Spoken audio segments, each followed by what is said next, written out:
Hey, gang, welcome to this edition of Instructional Designers in Offices Drinking Coffee or tea or water or hot beverages of your choice or soda. We don't judge around here. We needed a name and we went with that. But as always, this week's episode is brought to you by the team here at Domino. Paul and I are both Domino team members.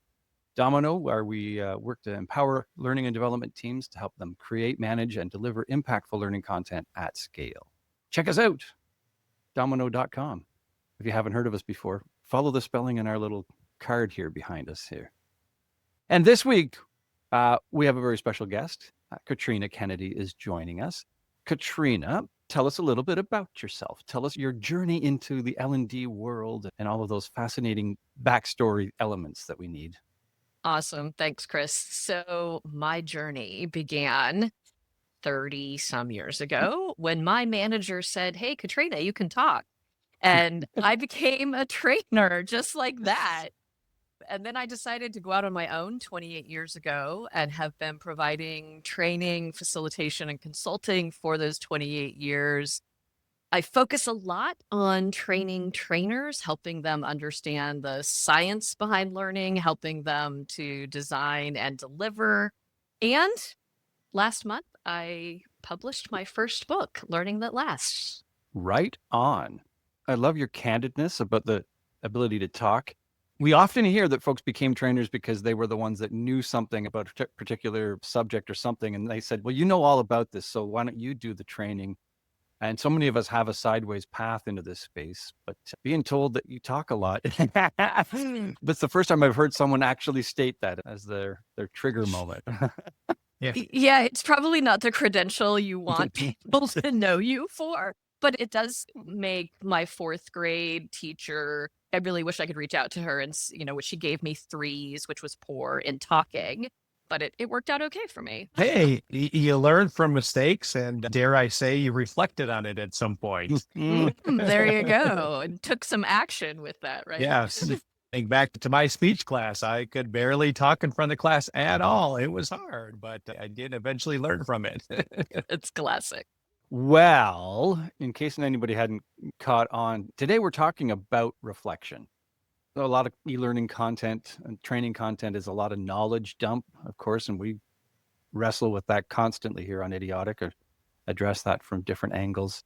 But ultimately, our goal is to make sure that people can do things new that they haven't done before, or do them better, improve on them, etc. And I've always valued reflection as a tool, but I probably even haven't been using it right in my own practices over the years. So first of all, tell us, what is reflection? Let's start with the basics. Awesome. Great question. So for me, how I define reflection is the act of retrieving an experience. So we start there, looking back on what we've done, and then we take action based on what we've retrieved. And it's that action that really defines reflection. If we don't identify like what I'm going to do next, then we're really just ruminating. So it's really two pieces, back and forward. Those have to happen together. You're not just sort of daydreaming. Exactly. Well, I remember in that training that they talked about this, but I'm going to go do something else. Exactly. It's not enough to just like remember that it was a cool experience. We need more than that. Yeah. Which, of course, they also just takes us past the standard, even smile sheets, even, right? It's not just the reaction to it, the actual doing something to move things forward. Exactly. It's that planning for it. It's deciding on this date at this time, I'm going to do this thing. It's not always that specific, but when it can be that specific, we're going to get more value from it. And then it's easier as a facilitator or trainer to follow up and say, how you doing, Paul, with that thing you said you were going to do? And it makes it easier for someone to put into action if they've made it so specific. Yeah, that made me think of People sometimes, and I think back to one of the first trainings when I was working with the training team, I was like, let's put in a reflection exercise. That was a natural thing there. But as people look to incorporate it, I can think, what are some of the common mistakes that they do or that they should try to avoid when they're trying to put this into place? And I'll throw out one of them, I think, might be that providing that time or providing the part two of the reflection or part three beyond just what happened before. Yeah, exactly. And Paul, I think one of the big things, like reflection's not new. Like you said, we know that we should be using it. We typically tack it on to the end of an experience. And then the biggest mistake is that we run out of time. And so we give more content and then we say, okay, quickly reflect. And really missing the power of taking the time to think through what the experience has been and decide what to do with it. And that's the biggest mistake I see people do is they just really miss this beautiful opportunity to go deeper. Sometimes I think because facilitators and trainers, we aren't doing something during reflection, we cut it short because we feel like we need to be doing something when it's really the participant who needs to be doing the work here so that they can then make Mm, that important transfer to the workplace. yeah. So at least making that, if you're in a more of a live setting, making that time explicitly, like for the next few minutes, and I'm going to be quiet now, and you're going to, yeah, to get past that urge to fill the void, the emptiness. Exactly. And even, we can take that into the e-learning environment as well. Like, take this next 2 minutes. Let's have a timer, 2 minutes, and telling people what the value of this is, because we know the value from so much research that supports that even substituting 15 minutes of more practice with 15 minutes of reflection increases performance. So if we let people know that this is why you're doing it, it's not because I just want you to take this time. I think we can really move the needle on performance in all learning environments.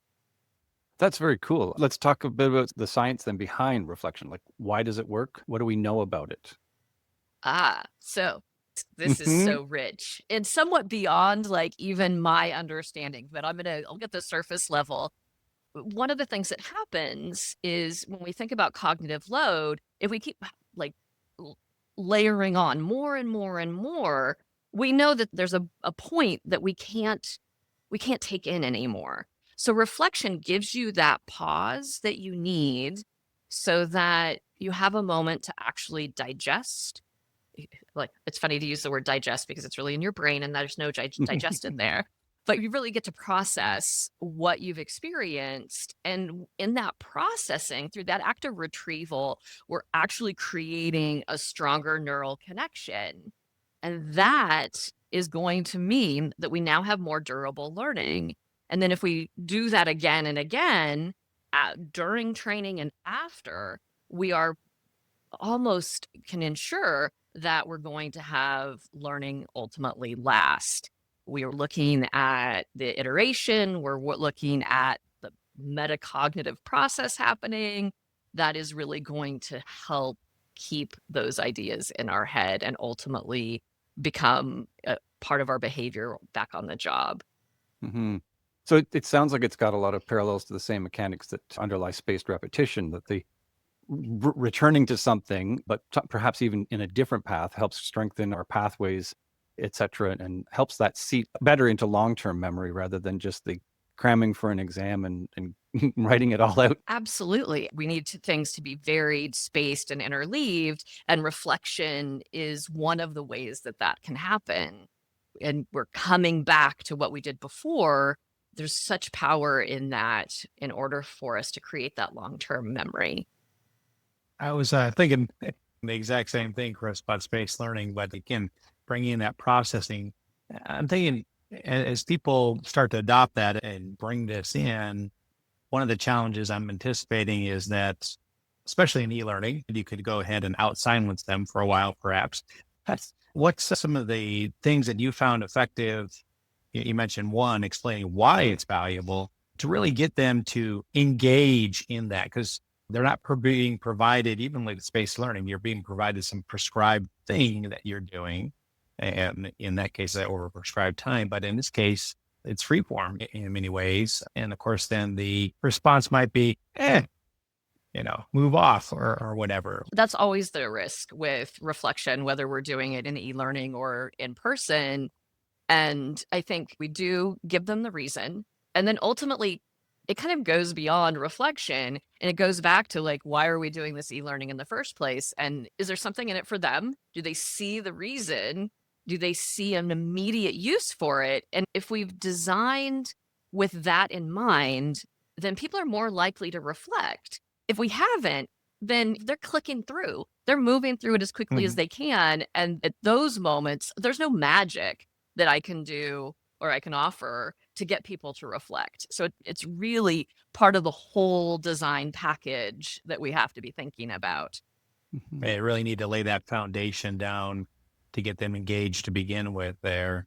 I'm curious too, assuming the foundation was laid down and they think of instructor led, of course, it's a personal reflection, but when you're in the classroom, you're sharing things. How much have you seen that the fact that Johnny just shared something either helps Sally to share something or to build upon it there that's still personalized and have that experience? Oh, this is my favorite thing because for a lot of trainers and facilitators, we like to tell people what they just experienced. But if we flip that and we have the reflection shared by participants, I often see one participant have that moment that they gain more from hearing someone else's reflection. Now, I am not a fan of every time you reflect, it has to be shared out.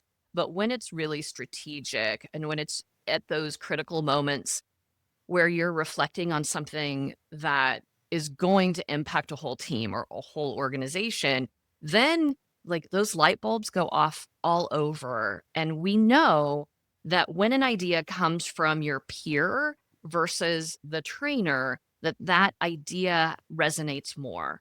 So sharing the reflection in that way is really, really powerful. I'm wondering if we could maybe walk through an example or two of places and ways that you've used reflection, give people a little bit more concrete model to be thinking from on this. Maybe some projects that you've either done yourself or worked with clients on. Absolutely. So one of my favorite projects was a emerging leader program that I did for a client over 6 weeks. And part of it was in person, part of it was virtual. And we started with one of my favorite things, which is preflection. So thinking about what you want to get out of a learning experience before you go in. So rather than like, here are the 7 objectives, we talk about and give them a format that says, I'm curious about, and they get free choice. What are you curious about? You've come to this program, you know what it's about. What is it really that you want? And then why do you want it? And I have like a 5 question. It's kind of like a Mad Lib from when we were kids that you fill in, but they're filling it in from their experience. So I'm curious about because it will help me do this. So we do that before we even get into content. And then for this particular group, I used journaling, which is a powerful, full reflective process, and one that I think leaders really need to embrace. Because we're in an emerging leader program, at the end of each of our segments of the program, we would stop and ask them to journal. And then they would leave with a journaling question or two that we asked them to reflect on. Now, we didn't collect those because we were trying to encourage a process, not only just learning from the event, but also making it a behavior change that they would take into their future leadership. And then at the end of the program, they had this rich journaling that they could look back on that I do have to admit some of them groaned about as we shared it in the beginning. But at the end, we could then ask them 4 simple questions and they could look back on their journaling and really have a richer experience. And so I use something called the 4 corners. It's what did you learn? What did you like? What are you wondering? and what actions are you going to take? So, four very simple questions, but they have this rich notes that they can go back to and be able to reflect on. Really, really powerful. A lot of those groans that happened at the beginning of the program, they changed by the end because they could see their growth. They could see their change over time. That's super cool. Yeah. I mean, that's kind of a soft skills or that world. Is reflection mostly suited to that kind of realm of learning, or does it have applications in other spaces too?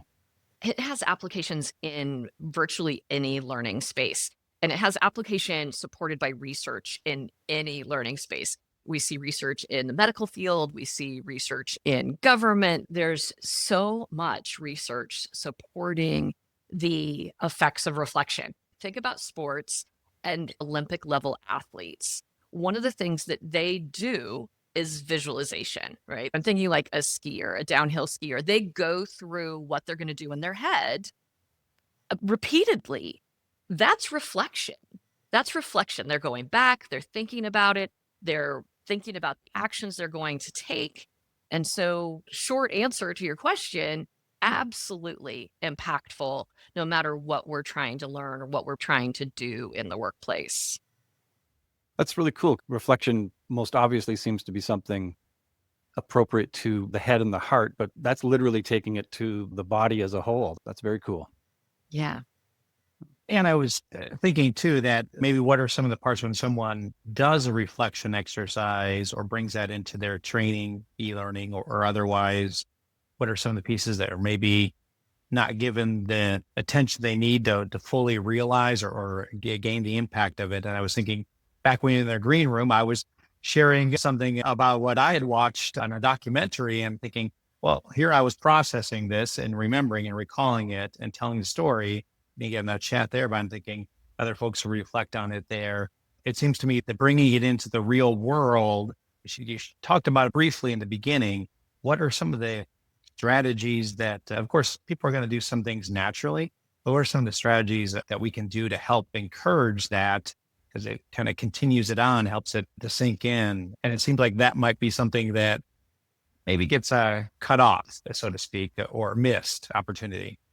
Yeah. So it can be as simple as just really reinforcing the question, now what? So now what are you going to do? And then how are you going to do that? And then we could add that question, what are the obstacles that are going to get in your way? And then as facilitators, after the learning experience, checking in again and saying, hey, Paul, we talked about that documentary that you so enjoyed. What are you using from it?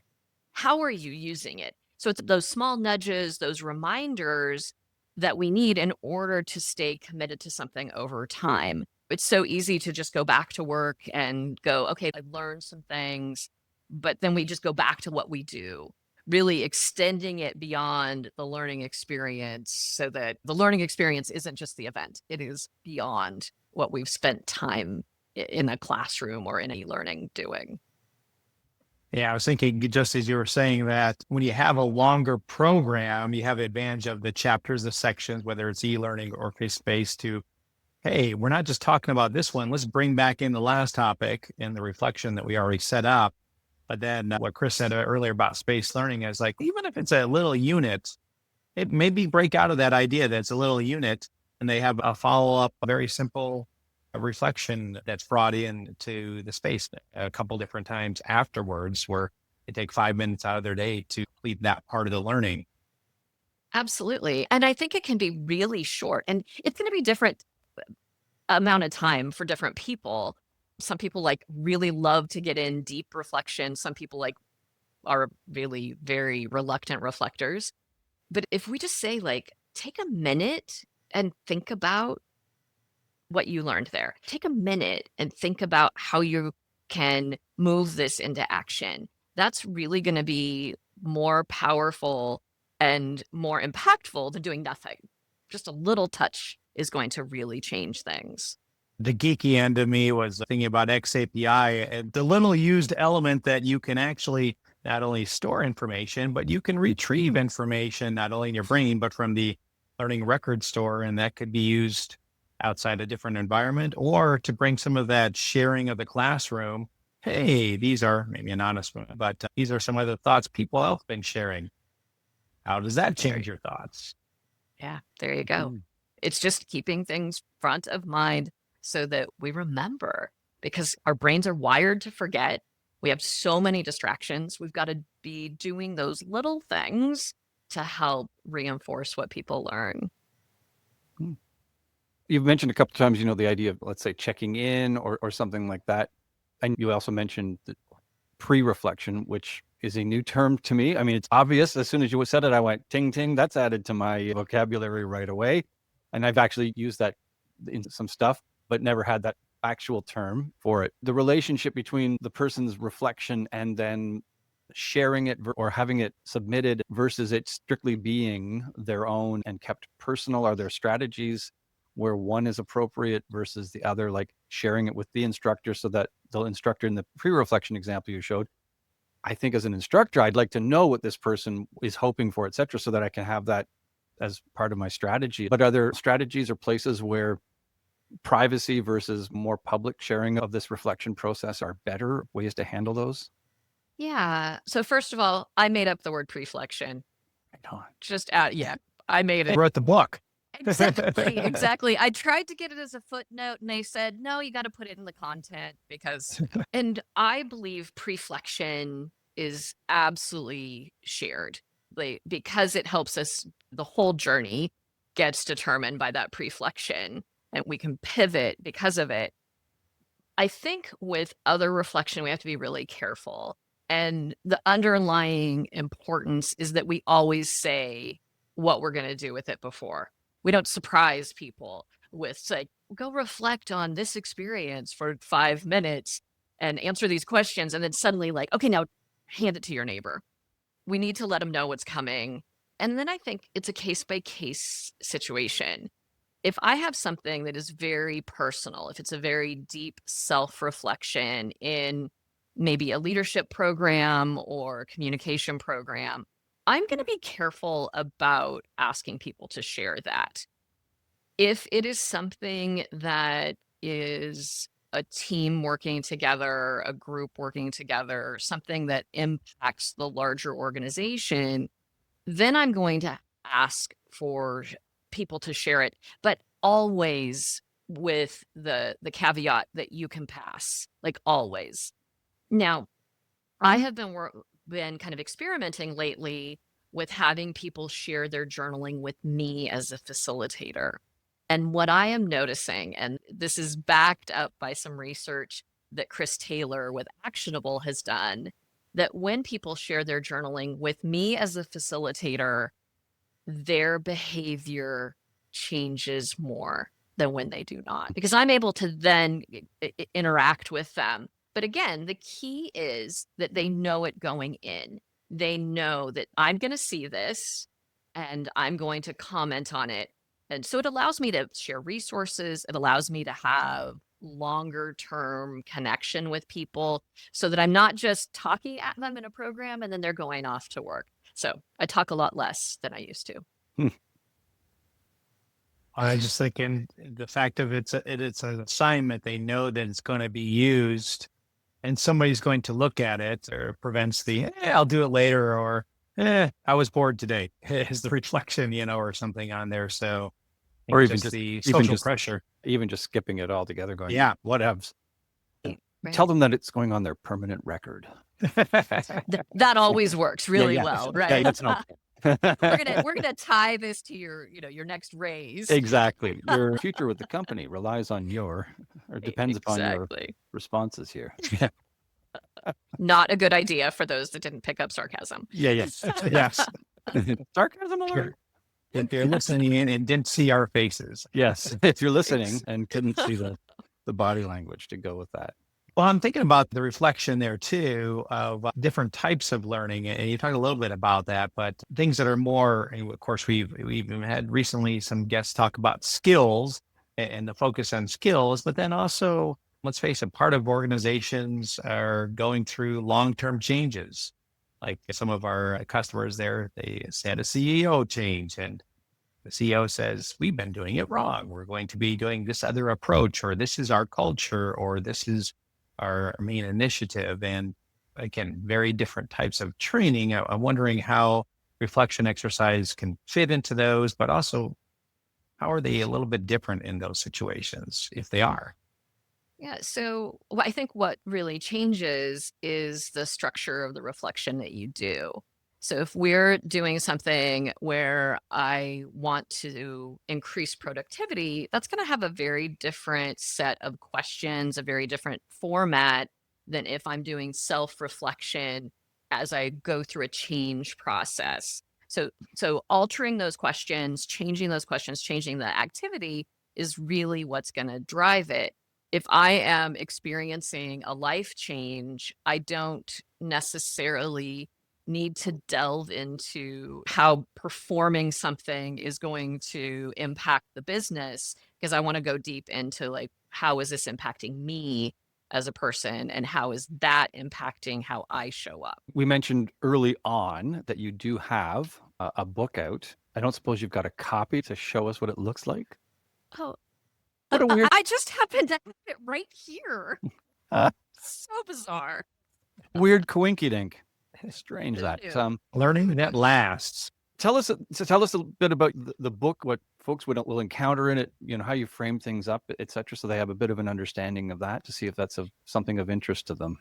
Absolutely. And this really goes to the answer of your last question as well. So, the first two chapters, the first part of the book is about what reflection is. So, we define it and how to add it to your learning experiences. And it gets into how to format your questions, where to put it, what to consider, how to frame it so people are aware of the purpose of reflection. And then the second part of the book is where we get into 46 activities, and they're broken down by outcome. So there are 8 outcomes. And the idea is that you pick your outcome for your program. So then be very different for one type of learning experience compared to another. And then once you get into that outcome, each of the activities is broken down with a facilitator's guide that actually gives you the words that you would use to facilitate the activity if you need them, and then how to increase the value of that activity if you, say, have a little more experience, a little more knowledge, and you want to bump it up some. And then there is space for you to actually do the activity yourself so that you really understand it from your perspective, which makes it easier to then facilitate or to put into your e-learning. One of the things, I lead a book group, and they chose to use this book as their current book. And when we met last week to cover the first 2 chapters, they shared that they really enjoyed that I talked about why I like each activity and how I use it. So I give a very practical use of it, how I've used it. So they're all activities that I've used in my work. We know that they work. And there's in the intro for each of the activities, if there's some solid evidence research behind it, I share that as well. So they're not just things I made up. They're not just things that I thought, oh, this might be fun.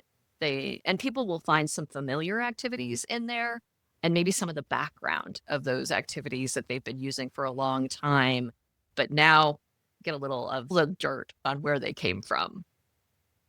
And that kind of made me think that reflection exercises themselves are powerful, but as you pointed out here, the variations, and not just putting it at the end, and the why and some of the other things and where you fit that in, can take something that might have a minimal impact or just ignored and really turn it into an impactful experience. So, I mean, that's fantastic. And that really has opened my eyes up into how to think about this differently and not oversimplify it. Because first reflection, it is, hey, that's pretty simple, isn't it? It is, but it's how you implement it. Yeah, I think we absolutely look at simple things sometimes and discount them when those simple things have some of the biggest impact. This is low tech and really free, which so many things in our learning and development world are not. So there aren't a lot of barriers to adding reflection. And I don't see it incorporated too often. I brought it in, and it was a novel concept to my team. I was kind of surprised because I just got out of academia at that time. And that was something that, of course, I did all the time. If I didn't, I wouldn't have moved forward in a lot of things that forced you onto it there. I'm wondering, have you thought about how the reflection, especially if you get that information, like you saw those journals and stuff, how that can also be used to help shape your training as you look to improve it? Because hopefully we're looking to improve our learning materials time and time again. And I was thinking, there's some potentially some very rich material and help us improve our overall, whether it's a training class or e-learning. So I have about 20 years of 3x5 cards with people's reflections. Those 3x5 cards in a really like super simple format have helped me alter every program I do. I'm going to call it feedback, but it is their reflections. Those reflections are the best feedback I could get and often go deeper than the smile sheet at the end of a program because you've really told me what's resonating. You've told me what you're wondering about. You've told me what's missing. And because we've done it through reflection throughout a program, it's so much more powerful because at the end, you're ready to go. You're not thinking about all those little nuances that happen through the day. And so when I'm able to collect that information, I don't do it on 3x5 cards much anymore because most of my work is virtual, but I still have that richness of data that I can sort through. And I think if you're not using that to improve your programs, you have a huge opportunity. I was wondering if you could maybe think of one or share of an example or two of when you got this, or maybe you just got 3 or 4 of the same type of thing. It's like, oh, the program was doing X and that caused me to tweak it this way. Oh, good question. Good question. I think that the thing that comes to mind for me is someone really saying that they needed practical examples. And I think that's probably come up more than once. And we often discount that practical example, especially for newer learners. They need that practical example. And so that's one place where I've taken the cards, I've taken the journaling, whatever format it comes to me in, and said, okay, let's get that practical piece. But here's the flex on that. In some other journaling, some other reflection that I've collected, I've been able to get the examples. I was thinking the same thing. Some of the richness, the stories we come up with, but our students have even more, and that can be that much better experience for the next cadre of folks that join the class. Exactly. And now you're getting the real thing, not the thing that I think that they need or that a subject matter expert has told me. I am getting it from the actual person doing the actual work and doing the work while learning, which is so different than doing the work from that expert's perspective. Mhm. Yeah, SMEs don't always know all the things. Nobody knows all the No. things. Do you know? share everything with that expert, or do you hold it back because you're going to be embarrassed? Yeah. Exactly. Like I don't want to show like that I take these shortcuts that are not necessarily up to policy or procedure. So there you go. Let's circle back to your origin story. I'm curious about when you first recognized reflection as something to do. Like, were you a participant in something and it was inflicted upon you and you went, oh, this could work? Or like, how did you even drop into this fairly focused vein? I was responsible for creating a 6-week program. 6 weeks was random. I was told it's going to be 6 weeks. A 6 weeks program for new family support officers. They were calculating child support, serving documents in the child support world. We got 200 new employees at once. So we needed to take them through this 6-week program of calculating, and they literally calculated with a calculator. A lot of the forms were still like triplicate by hand. And that's a lot of information. And so for me, it just made sense to stop occasionally and go, okay, what do you remember? And here's your 3x5 card. Write down the 3 things that you can recall. It just came somewhat out of maybe a little desperation. I'd like to Mm. say naturally, but I think it was more desperation that like we have all this time, they cannot possibly take it in. And so it was just watching them, seeing what was working, a lot of experimentation over those 6 weeks. And then later in my career, I just kept doing that, always with 3x5 cards. Office goods are so sexy. And then I ran into the book Telling Ain't Training early in my Mm. career and went, ah, there's actually a reason to do this. There's science behind this. And that resonated with me completely. So then I went all in, and my family would probably tell you I'm just a natural, like, let's talk about what our experience was. Like, I put every dinner that we have, every time we sit down together, like, tell me the highlight of your day. What are 3 things that you learned today? Like, it's just kind of in my DNA, I think. Well, that's good advice there too to reflect. Because sometimes, just like learning, we get caught up in everything. You don't process it; it just washes over us. And that led me to think of a question I have for you, and maybe you guys thinking one or two. But what are some of the biggest mistakes that organizations, when they try to implement some of this, that they either only do it half as good as they could, or perhaps it's a fail in the reflection? What are some things that to really for the audience to avoid when they're implementing their own reflection? I think the biggest mistake is they tack it on to the end and then run out of time. Or the thing that I see repeatedly, and this just hurts my soul, is that they'll say, okay, reflect, and then talk through the entire reflection time. Like, you are making me unhappy. So stop talking. Just stop talking. And probably the biggest mistake is just not giving trainers the time for it. That's what I hear most often from the trainers that I work with, is that they really have to fight their organizations for the time to reflect. And so I think as more people become aware of the power of it, the importance of it, I hope that we're able to shift that some. Yeah, when you said that, I actually was starting to picture several of those.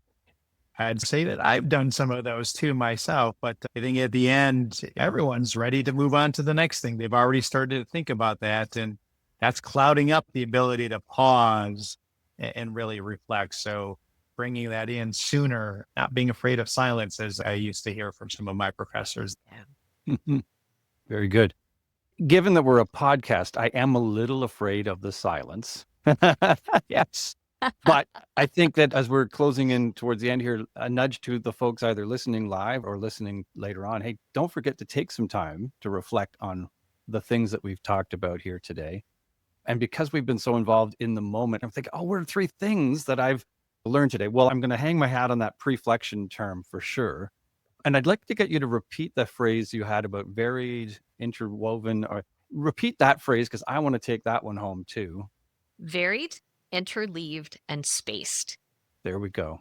Varied, interleaved, and spaced. Yeah, the interleaved is, again, it's not the bookends. Bookends are okay, but interleaved into, that's one of my big takeaways. Mm-hmm. And with our podcast, we do leave time for you to go to the Yes. bathroom or something before your next hour. And we're spaced every 2 weeks, folks, here on Idiotic, which I will mention is brought to you by the team here at Domino, where we strive to empower learning and development teams to create, manage, and deliver impactful learning content at scale.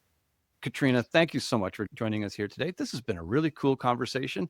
I don't think we've ever talked about reflection specifically on Idiotic before in the past many years that we've been doing it. So it's awesome to have this here today. Katrina, for folks who are listening on the audio version, where they can find the book. Awesome. So you can find the book at any of your favorite spots, including Amazon and Barnes and Noble, and on the ATD Association of Talent Development website as well. You can get all of those links at katrinakennedy.com. Excellent. So, yeah. All right. Hey, gang, as always, thanks so much for everybody who joined us here live. And thanks to you if you're listening, not dead, but post-live. I don't know. What would we describe? If you're catching up in the recorded world, thanks for listening, gang. It is At your time. leisure. Yes, it is time to dance on out.